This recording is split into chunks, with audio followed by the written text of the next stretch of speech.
Hello, everyone, and welcome to Heart and Hand, the Rangers podcast. My name is Cameron Bell. I'm stepping in for Mr. David Edgar on our flagship show for this week. Davey has been unavoidably detained. However, he does pass on his sincere apologies, and he will be back with you as per usual next week. But joining me on flagship this week and making my week, it has to be said, is the ever wonderful, ever delightful Caroline Morrison. Caroline, thank you so much for coming on, and let's talk about all things Rangers. You're welcome, Cammy. I always get such a nice welcome when I'm ever on a show with you, so thank you. Listen, it's fully deserved. It's fully deserved. Caroline, I'm going to jump into the game at the weekend. Rangers navigating, I think, through pretty successfully for a return trip to Hampden. We haven't been there in so long. However, I jest. We are going back to Hampden for the semi-finals of the League Cup, having a fairly convincing win, I think it has to be said, against Dundee on Saturday afternoon. I always have to check that because of the stupid kickoff time. I'm so tempted to say evening, but it was 5:30, so technically, yeah, I'm right. But the highlight of the day for me, Caroline, was being able to get back to Ibrox. A little bit of a strange return because obviously we're not fully open yet. The Copeland year. Still going through kind of final sign-offs and checks, etc. But just great to be back at Ibrox. Now, I wasn't overly fussed about Hampden. I kind of had got used to it after my initial disappointment that we're going to have to start the league season there. But if I'm being perfectly honest with you, nothing beats going home. Yeah, you're exactly right. And it's seeing people who you sit next to at the stadium, but you don't know their name, you don't know their number, you're not friends with them on social media. It's just those people that you chat to for 90 minutes, and getting back to see them was really lovely. And in fact, I expected when you went to Hampden that you would be sitting next to those people, and that was the case for some people. But for example, the guy I sit just too along from at Ibrox, he was in the West End at Hampden, I was in the East End. So it's just strange. I don't know how on earth they kind of split people up, but I hadn't seen him at Hampden, so it'd been a good while since we'd caught up. And it was just nice speaking to people like that. And I wasn't too nervous about the game. I think the team weren't firing on all cylinders at the moment, but I felt quietly confident. I think you have to be very quietly confident speaking about this Rangers team and expectations at the moment. But I definitely felt going into the game that it should be a straightforward one, and I'm glad it played out that way. Yeah, I know what you mean about the kind of seat placement for people, because it's weird, right? And I think anyone who goes along to the games will understand what we mean when we say this, but you expect the guy in front of you and you know his kind of opinion on stuff, and the person who sits behind you, and you hear there's obviously a random behind you who shouts out crazy commentary during the game, and probably the hottest of hot takes at time. I'm sure you've got one of them near you. I've got one as well, where and these guys are sitting in the wrong seats, as your brain can't quite compute with it. But yeah, it was nice just to get back to normal order, I think, as well. And a little bit different for me. I sat in the main stand front, so this is the first I've seen of obviously having the Union Bears down towards my end of the ground, because I sit basically facing onto the Copeland. And I'll be honest with you, it was nice. I actually really enjoyed it. Bringing a bit of the atmosphere kind of closer to me as well.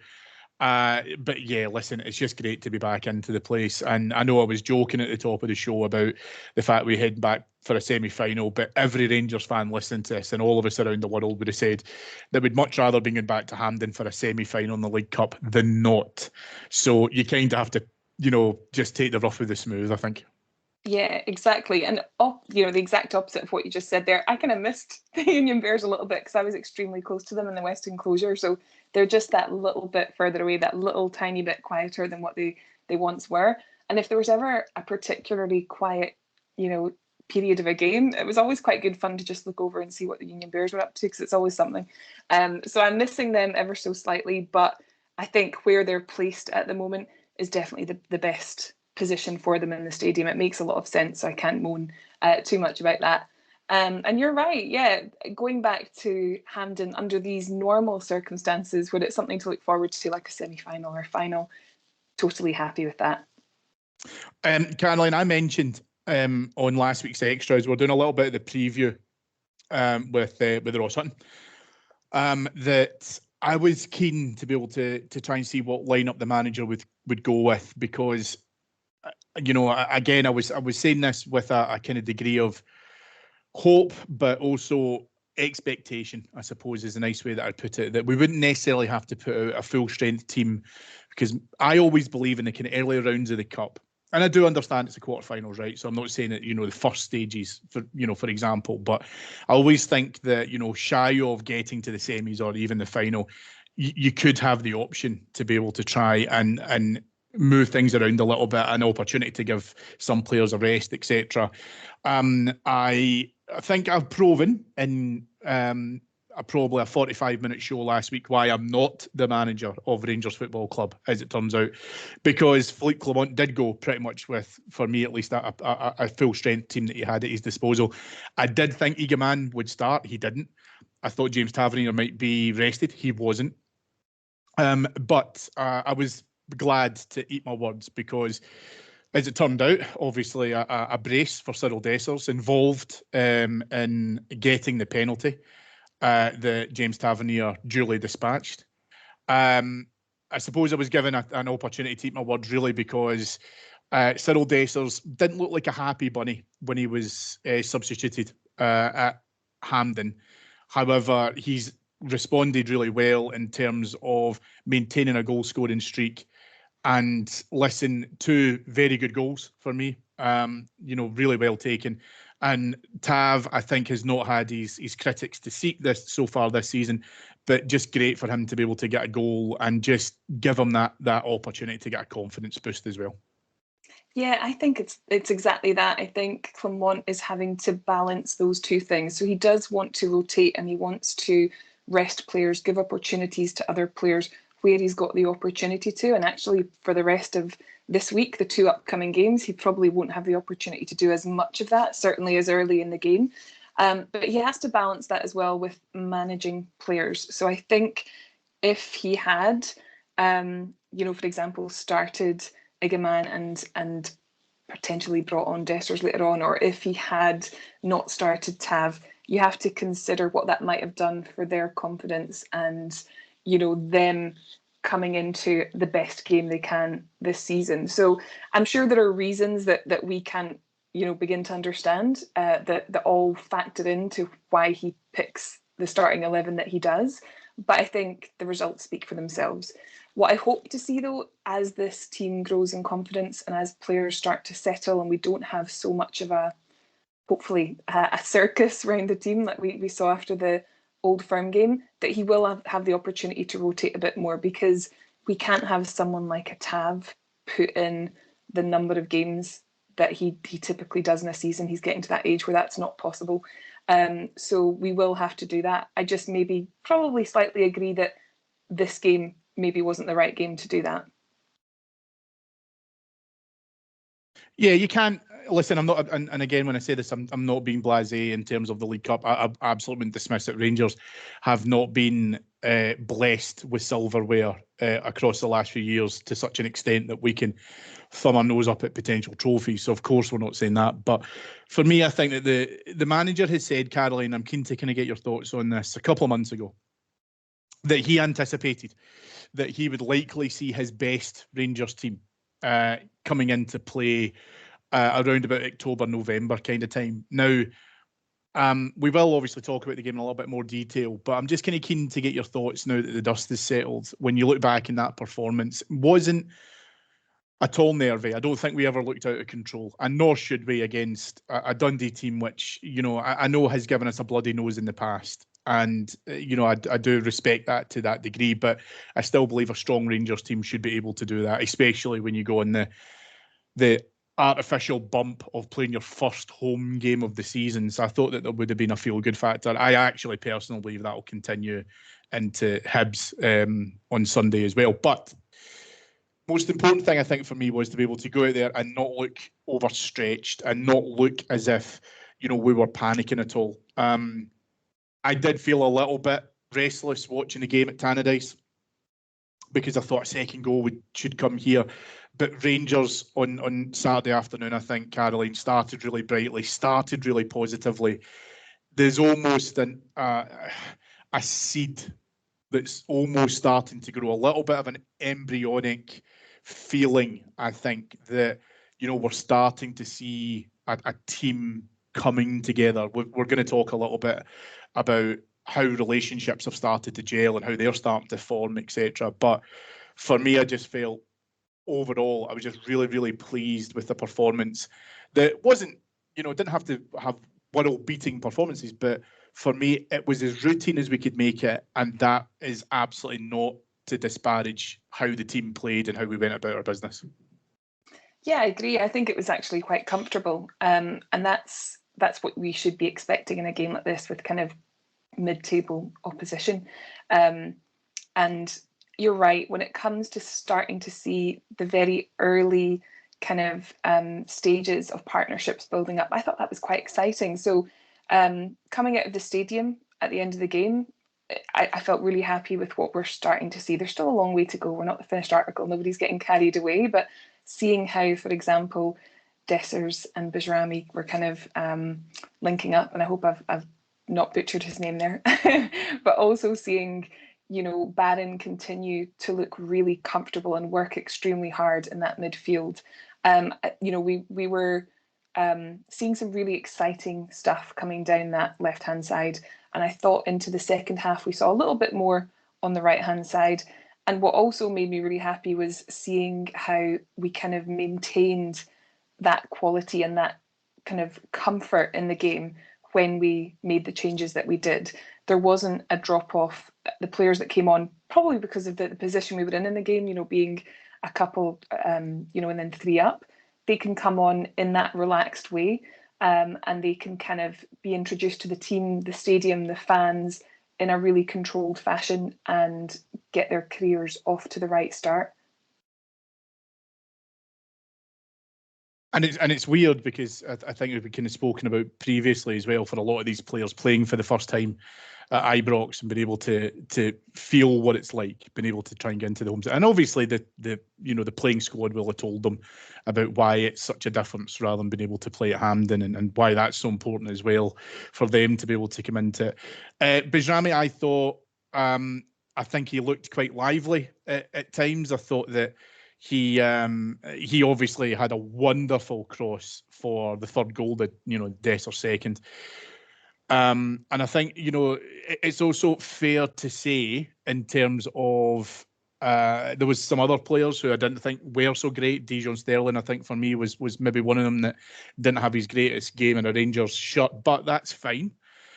The one that I'm really kind of keen to talk about as well, Caroline, because listen, he always gets a mention, right? But I absolutely take my hat off to Cyriel Dessers for the manner of both of his goals. Yeah. There was some conversation, I think, following the Dundee United game, where it felt a lot to me like as if he was going to ground a little bit too early. He wasn't getting much joy out of a referee that didn't really want to give him too much whenever contact was made. I am personally not a fan of the theatrical, you know, the look towards the referee and the exclamation and everything else. But I think the most important thing for me, what you saw on Saturday, was he was positive. He looked bright. He was unlucky with a couple of chances. There's a low, I'm going to call it a shot. I don't think it was a cross from James Tavernier, but a low shot that's come into him at speed. There's two phases to this for me in that opening goal, Caroline. The first one is, I think he has to be very cautious about where the line is so that he's not offside. And I think he just checks himself ever so slightly just to make sure that if he can get a spill, if he can get a rebound, if he can get anything, then it's not going to be immediately ruled out for offside. Now, that sounds really simplistic, but it's not something he's been great at in the past. I think it's fair to say. But being able just to make sure that his feet were shuffled so that he could get a small contact on that, the power's going to take it in. All he has to do is redirect it.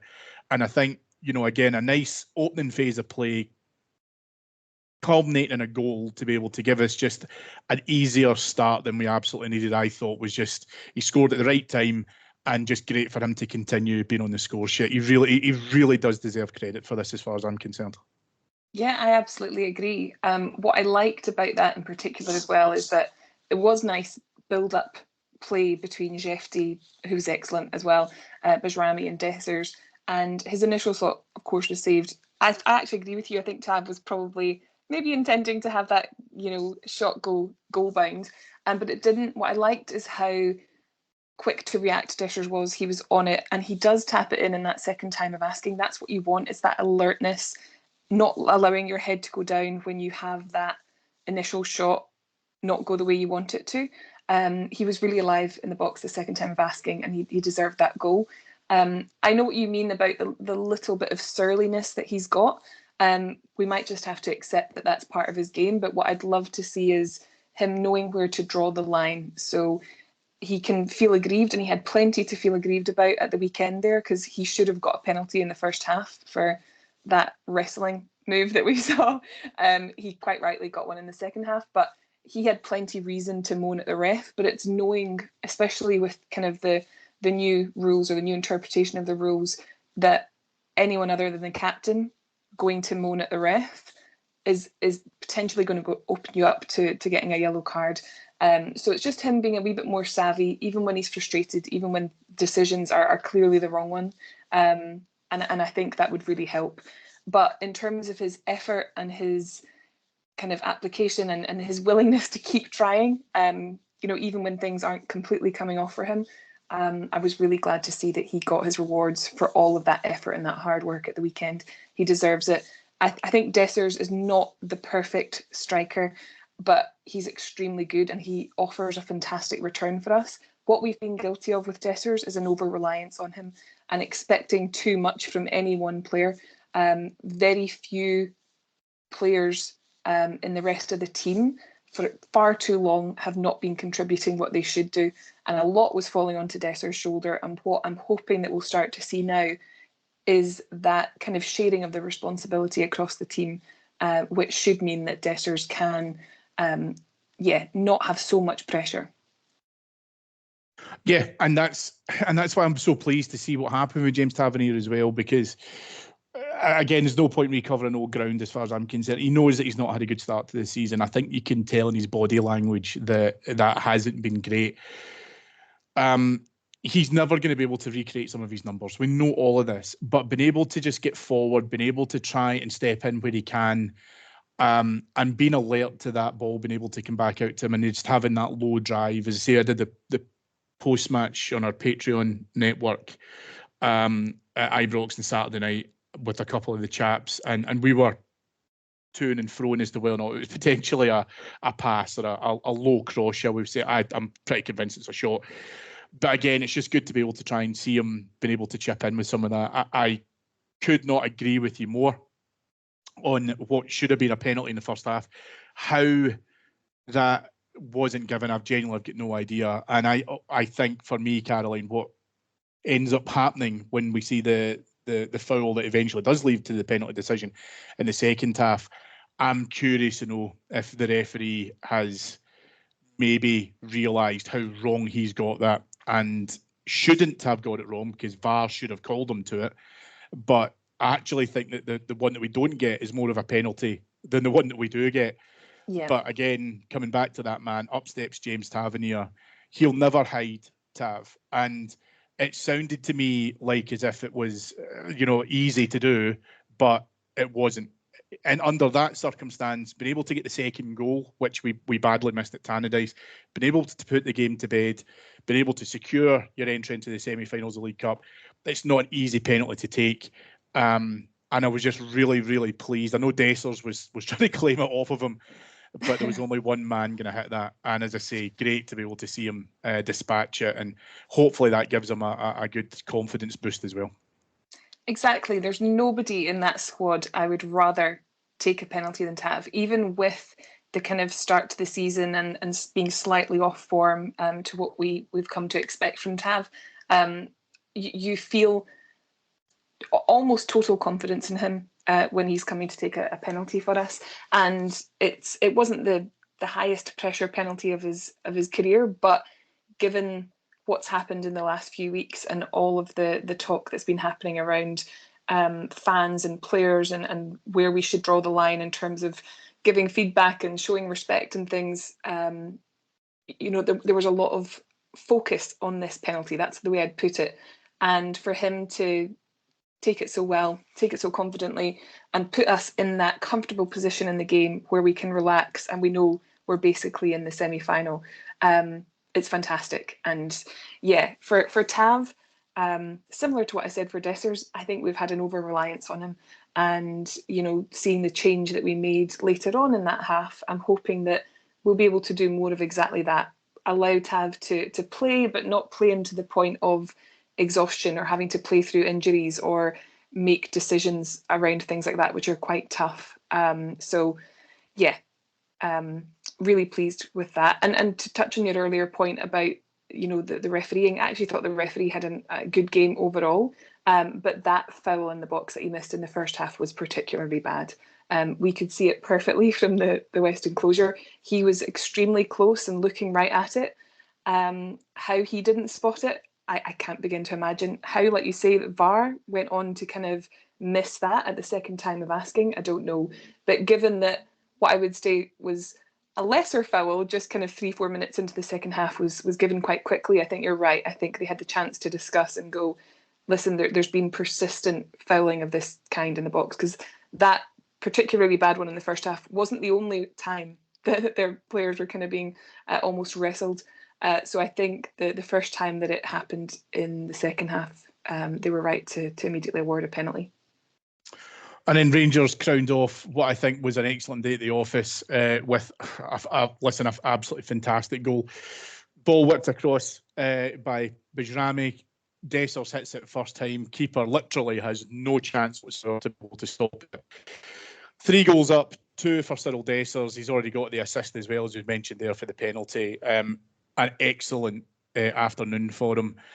He was taken off a couple of minutes after this. I think that was already in the pipeline as well, if I'm being honest. But being able to get that second goal for him just really, really helps us being able to put, as I say, games to bed, being able to make resultant substitutions. We made a double after this with Egeman coming on for Dessers, Ross McCausland came on for Czerny as well.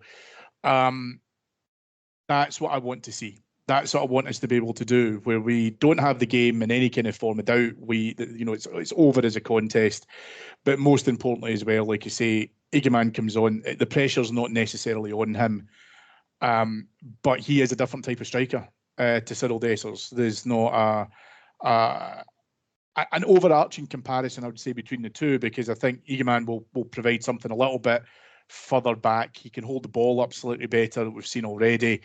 And I think he wants to be more involved in creating some of the play. Dessers gets, that third goal because he wants to be able to continue pushing that line up. And it's not an easy finish for him, but he takes it really, really well. And overall, I was just so pleased to see him get another goal for that. His confidence will be really, really high getting into our Europa League opener on Thursday, where I've got zero doubt that he will start. But again, like you say, from that perspective, just really, really pleasing to see him just walk off the park, and a standing ovation from Ibrox. Yeah, exactly. And he obviously got the kind of player of the match award as well. And I think that's fair. There were some good contenders for that. I think that Shefty and Barron worked extremely hard as well, and could have been their names could have been mentioned when talking about that. But to get a couple of goals like he did, and really good goals, that was the right decision for me. And, like you mentioned there, the changes that we saw, I think, were really good. I also thought McCausland, when he came on, looked really lively. And I thought that him being able to come on under those circumstances allows us to further develop him as a player. Diamande as well, I thought, you mentioned that Sterling didn't have his best game. I agree. Diamande also, you could say that was the same for him in the last couple of games. He wasn't kind of performing to the usual high standard that we've maybe even come to expect from him in the short time that we've been seeing him. But I thought Dio, when he did come on after being able to kind of maybe sit this one out from the start, looked much better, much livelier. So all of those changes I thought looked really good, and the players came in, they were settled, and they just very professionally saw out the end of the game and got the job done. Yeah, and I think that's fair. We've spoken a lot. You mentioned earlier on as well about Connor Barron as well, who I thought looked really, really controlled within that. There's obvious comparisons for between him and Stephen Davis. I understand that, but that's a huge pair of boots for him to fill. But if he keeps going in the way he's going, then I've absolutely got no doubt about that. He does have a good relationship with Diomande. We're going to have to see some alterations to the midfield as the season progresses and take it from there. One other player that I do want to mention, Caroline, because we have talked about him previously, and again, you know, I don't want to be overly critical, but not had the best of starts of the season, is Jack Butland. And I personally thought Jack Butland had arguably his best game of the season thus far on Saturday afternoon. A couple of great stops, couple with his hands, and one with his feet as well, where just looked nice and composed, looked calm. We really need a settled back five. We're going to have a little bit of upheaval, obviously, because Jeffy won't be able to play on Thursday. That's a blow, but still, the vast majority of games, I think that we're going to be looking at the back five who played on Saturday afternoon. And it's just great to see Jack Butland coming back to a high standard, which he set for himself already. There's been a couple of times where I think he's just looked a little bit shaky across the start of this season. But for me, on Saturday afternoon, I thought he just looked mega reliable. Again, I'm not saying this in terms of it was game-changing, but it was important that he had a strong game when asked upon. He answered the call. But he'll be delighted with a clean sheet. And I hope he's also delighted with his own performance as well. Absolutely. In fact, defensively, if you're talking as a whole, I also thought that Propper and Suter had really comfortable games as well. But Butland in particular, you're right, he's had a little bit of criticism so far this season and towards the end of last season, rightly so. But I thought he was really excellent. In particular, that kind of close range save, I think it was the header just at the start of the second half from Murray. It was fantastic. That was a fantastic save, and not the only good save of the game. And that's really what we've come to expect as a standard from Butland. He's a fantastic goalkeeper, and we just want to see him kind of pull out performances like we saw at the very start of his career once again, and we're starting to see that.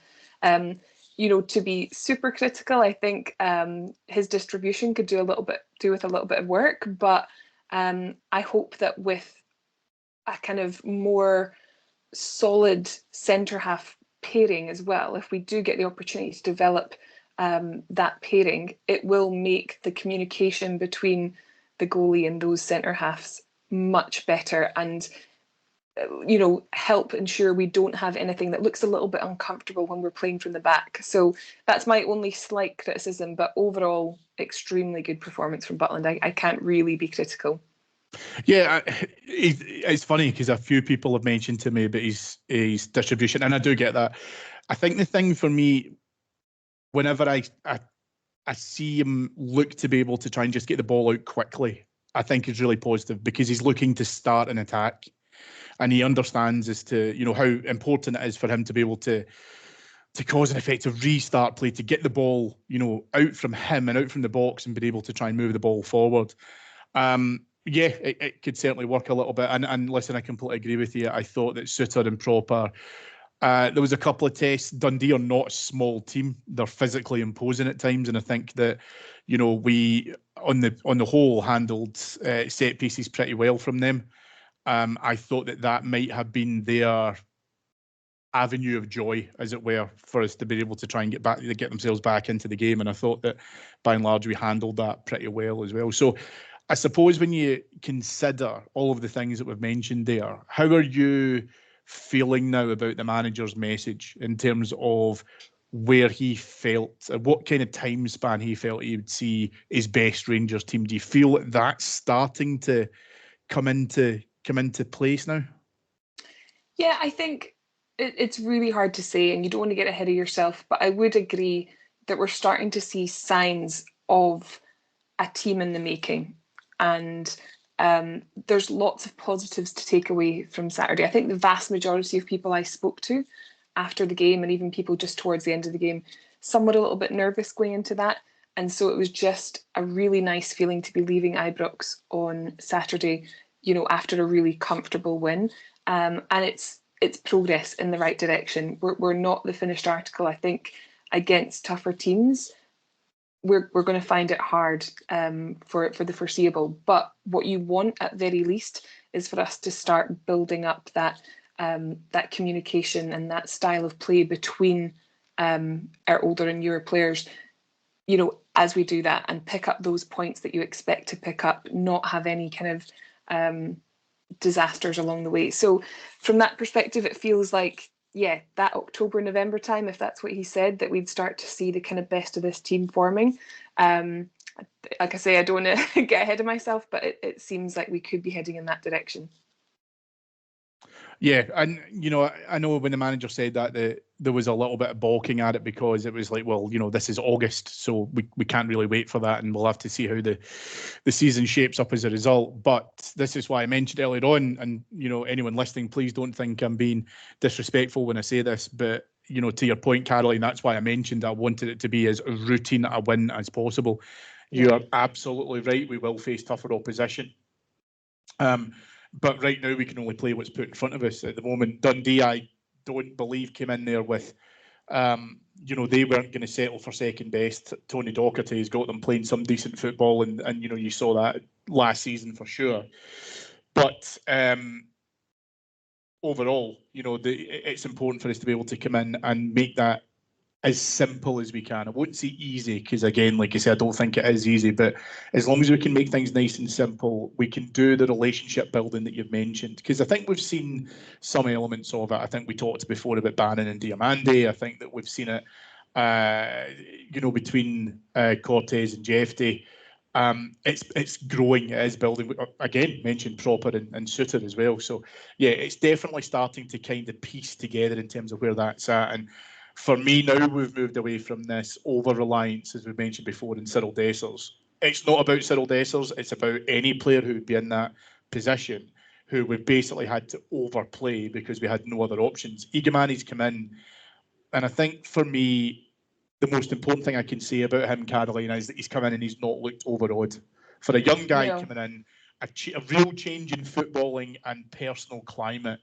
He's come in. He's not had an immediate start, which you know we've discussed previously, but he has been able to come in and look to see where he can contribute, and that's exactly what I want from him at this stage. And I'm very excited to see as to what he can do next as well.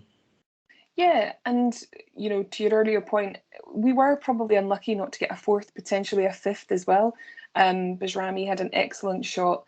Dessers had another good chance in the second half. Cortez, when he came on, had, you know, half a good chance. So do you know what I mean? There was lots of good play. I really thought we were going to get that fourth in the last kind of 15 minutes. It didn't quite pan out that way, but you know, we'd put ourselves in such a good position that that's just a bonus. It's not something that we're relying on to kind of get us through to the next round. So yeah, that would have been a bonus, but no harm done. The fact that we didn't get that.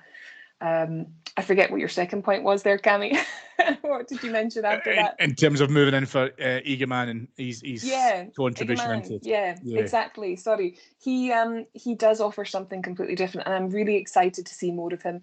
I think there's a reason why he's being introduced at the pace that he is, but from the flashes that we've seen, it almost complements what Dessers offers, kind of in the opposite way. So Dessers, we've talked about his strengths already, but what Egeman offers that's different is that he seems really comfortable in that 1v1. See, if he's running at an opposition player, running at a defender, he seems really comfortable doing that in the little snippets that we've seen so far. He also seems quite comfortable as well, taking a shot from slightly further back. And those are probably two things that wouldn't be in Dessers' kind of strongest suit. So I like the fact that we've got a different option that we can bring on that's going to test teams in a different way. And I think, yeah, we're all just excited to see more of him. Not to put too much pressure on him, but we're all kind of chomping at the bit to see what he can offer. So we move in to the League Cup semi-finals against Motherwell on the tie to be played on the weekend of the 2nd or 3rd of November, more than likely going to be Sunday the 3rd. Caroline, I'm going to be honest with you. You know, we obviously have to take care of our own business. You know, if we get to another Old Firm League Cup final, then as far as I'm concerned, it's going to have to give us a test against Celtic. And as we've mentioned there, if this Rangers team starts the motor, we'll all be crossing our fingers and toes that it's an entirely different prospect for what we saw at Parkhead a couple of weeks ago. The manager will have the opportunity to do that if he's able to negotiate past Motherwell, which I very much expect that he will. We need to be able to compete on all fronts this season. That is an absolute bare minimum. And like I say, we are not in a position where we can't take the League Cup seriously. So, yeah, it will be interesting to see as to how we get on at the semi-final. We should have enough of an awareness and a familiarity of Hampden. So, yes, I'm hoping that should be relatively straightforward. Yeah, and it is the quote-unquote easiest of the draws we could have hoped for. So it gives us that best opportunity of reaching another final, heading back once again to Hampden. It's going to be a tough week, though, because if I'm right, that will be just a few days before we fly out to Athens. So it's going to be tricky, but that's the kind of nature of the beast now. We are kind of, like you say, fighting on all fronts at the moment. It's not going to be easy, but we are starting to, as we spoke about earlier, introduce that wider squad to games, get them minutes, get them time, because we'll certainly need to use the full extent of that squad in the thick of the season when we get to points like that. And Motherwell are no mugs, of course, but it's winnable for us, and we should go there, especially at that point in November. If what Clement says is right, and we're kind of hitting our best form at that point in the season, then we should be going there confident and making our way to the final. Yeah, no, absolutely. So on the Wednesday prior to that weekend, we are up at Pittodrie. And then likely playing on Sunday, which I would fully expect to be announced very, very soon. And as you rightly say, we're away to Athens on the following Thursday as well. So it's a bit of a nightmare week. Well, listen, that's part and parcel if you want to compete. So I mean, we're going to have to bring on that challenge. And you've segue very nicely into that as well, Caroline, the professional podcaster that you are, in talking about the Europa League, as we obviously look forward to Thursday coming, as we kick off our Europa League campaign away to Malmo across in Sweden for our 6 o'clock kick-off, I think it is. How are you feeling about the Europa League campaign this season? Are you looking forward to getting back into a tournament that has been pretty kind to us, I think it's fair to say, in recent years? And also going across to a team that it's fair to say that we've not been bested by, because it's been quite close games the last few times that we've played them, but they are very much towards the tail end of their domestic campaign. They're going to win the league. They'll be coming into, very much feeling confident, and Rangers have to be able to go over and give them a moment of pause, I think is the best way to say it. Yeah, and of course it was disappointing that we couldn't make our way to the Champions League because, of course, the financial incentives are massive. But this is the competition where we have, punched above our weight in the last few years. It feels comfortable.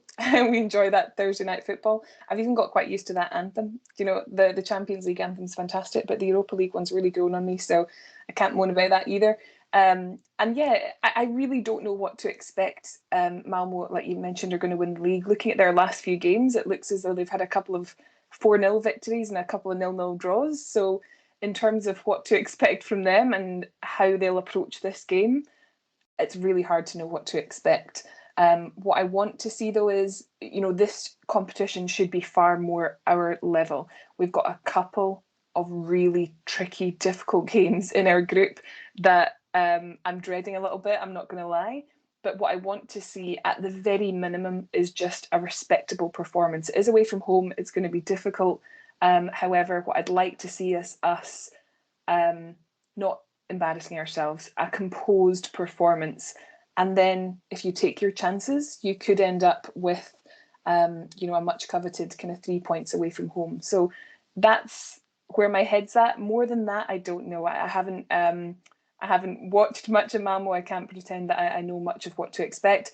I'm sure James Forrest, has he put out a show yet for the kind of preview of the Malmo team and speaking to anyone in their fan media? But I think when I give that a listen, I should have more of an expectation. Yes, he will do. He will do. And if you want to listen to some of that content, plus also all of the match build-up as we head through the week before we're heading across to Sweden, please head on over to our Patreon site, which is patreon.com/heart and hand. I will be back with you on Extra on Friday. A little change of pace for the next few weeks as we talk about our Europa League campaign as well, to discuss that Malmo game and obviously look forward to Hibs coming to Ibrox on Sunday. So, Caroline, thank you so much for coming on.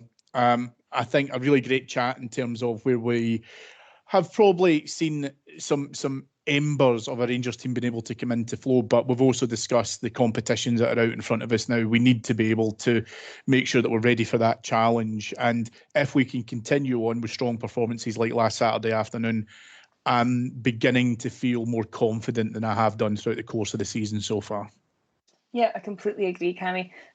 Things are starting to look like there's a bit of promise there. So after a tricky start to the season and a particularly difficult pill to swallow with the Old Firm game, I think there are now finally positives for us to be looking at. And yeah, excited to see what comes in the coming weeks.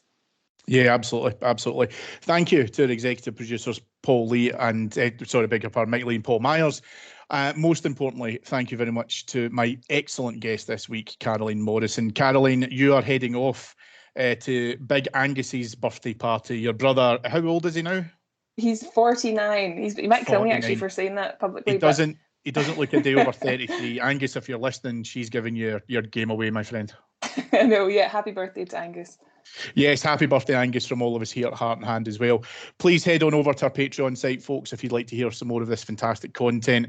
I will be back with you at the end of the week as well. David will return with the fallout from that Hibs game at the weekend. He'll be back with you on Monday as per usual. Caroline, thank you again for joining me. No, thank you, Cammy. I really enjoyed speaking with you this week. Thanks. Have a brilliant week, folks, and we'll speak to you again on Friday. Bye-bye.